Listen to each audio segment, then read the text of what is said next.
L'essentiel de l'actualité avec Lionel Durel. Bonjour à tous, nous sommes aujourd'hui le lundi 1er avril 2019. On développe tout de suite les infos de 13h avec la rédaction de 24matin.fr. Le gouvernement est au complet aujourd'hui pour le Conseil des ministres après l'annonce dans un timing insolite dimanche soir du remaniement qui a fait la part belle aux fidèles d'Emmanuel Macron. Sibeth Ndiaye comme porte-parole, Cédric O au numérique et Amélie de Montchalin comme secrétaire d'État aux affaires européennes. Ils ont remplacé Benjamin Griveaux, Mounir Majoubi et Nathalie Loiseau. 5 résidents d'un établissement pour personnes âgées du sud de Toulouse sont décédés et 15 ont été hospitalisés après une probable intoxication alimentaire dimanche soir. 22 résidents de l'établissement d'hébergement pour personnes âgées dépendantes, la Chêneraie à Lerme, ont été victimes d'une intoxication alimentaire dans la soirée du 31 mars après le dîner, précise la préfecture dans un communiqué. Les repas témoins ont été mis sous séquestre et conservés dans l'attente de l'intervention de la direction départementale de la protection des populations selon l'agence régionale de santé. L'ancien président François Hollande, qui publie une édition augmentée de son livre « Les leçons du pouvoir », tacle sèchement dimanche son successeur Emmanuel Macron dans une interview aux Parisiens expliquant que diriger la France est un exercice difficile qui suppose de bien comprendre notre pays. Cet aspect, je l'ai éprouvé. À vouloir tout basculer, tout s'est arrêté. Le résultat de Macron au bout de 2 ans n'est bon ni pour la vitalité économique, ni pour la cohésion sociale, a lancé François Hollande.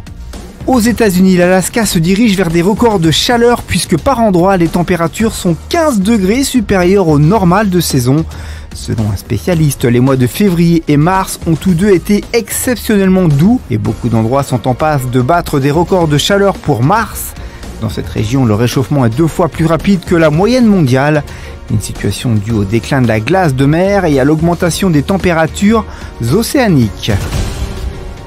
En bref, et dans le reste de l'actualité, la semaine dernière, en région parisienne, 3 adolescents de 15 à 17 ans ont été interpellés par la police. Ils sont soupçonnés d'avoir piégé des pédophiles en se faisant passer pour une fille de 12 ans sur Internet avant de les agresser et de les dépouiller.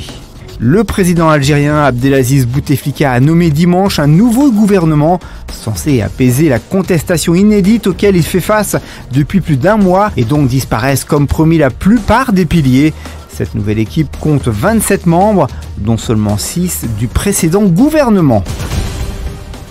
L'entraîneur du PSG, Thomas Tuchel, est revenu sur la victoire de son équipe hier soir à Toulouse, expliquant en conférence de presse à l'issue de la rencontre « Ce n'est jamais facile de gagner. Il y a beaucoup de raisons de lâcher et je peux comprendre les joueurs car il y a beaucoup d'exigences et nous sommes en tête avec 20 points d'avance en Ligue 1, mais ce n'est pas le cas et c'est très bien. » Vainqueur du Master 1000 de Miami hier soir face à John Isner, 15 jours après sa finale, perdu à Indian Wells face à Dominic Thiem, Roger Federer, battu lors de son entrée en lice l'an dernier, est évidemment le grand bénéficiaire du dernier classement ATP. Le Suisse progresse en effet d'1 place pour émerger au 4e rang mondial. L'actualité du divertissement, les fans de la comédienne Laetitia Millau sont aux anges. Mélanie, son personnage dans Plus belle la vie sur France 3, va faire son retour prochainement. Comme elle l'a indiqué au magazine Télé 7 jours, je confirme mon retour dans la série. Quand exactement, je ne sais pas, mais je reviendrai cette année, c'est sûr. Les auteurs préparent un retour surprise de Mélanie dans la quotidienne. Peut-être pour le prime time des 15 ans, on verra.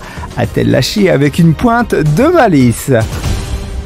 On conclut ce journal avec votre météo de mardi matin. Des averses parfois orageuses circuleront du nord aux Pyrénées tandis que d'autres arriveront sur la Bretagne. Hormis cette instabilité localisée, le temps sera variable avec un ciel souvent voilé et des températures minimales douces. L'après-midi, l'instabilité se renforcera. Les averses, parfois orageuses, vont se généraliser à une large moitié ouest du pays, avec un ciel menaçant. Le temps restera sec dans l'est, malgré un ciel de plus en plus voilé. La douceur se maintiendra surtout à l'est, avant une baisse au nord-ouest. Du côté des températures, il fera mardi matin de 5 à Aurillac à 14 pour Nice, 11 à Paris et La Rochelle, 8 à Cherbourg et Lyon. Ce Flash Info est désormais terminé, mais l'info vous donne rendez-vous sur 24matin.fr. Belle journée à tous, à mardi 13h pour un tout nouveau journal.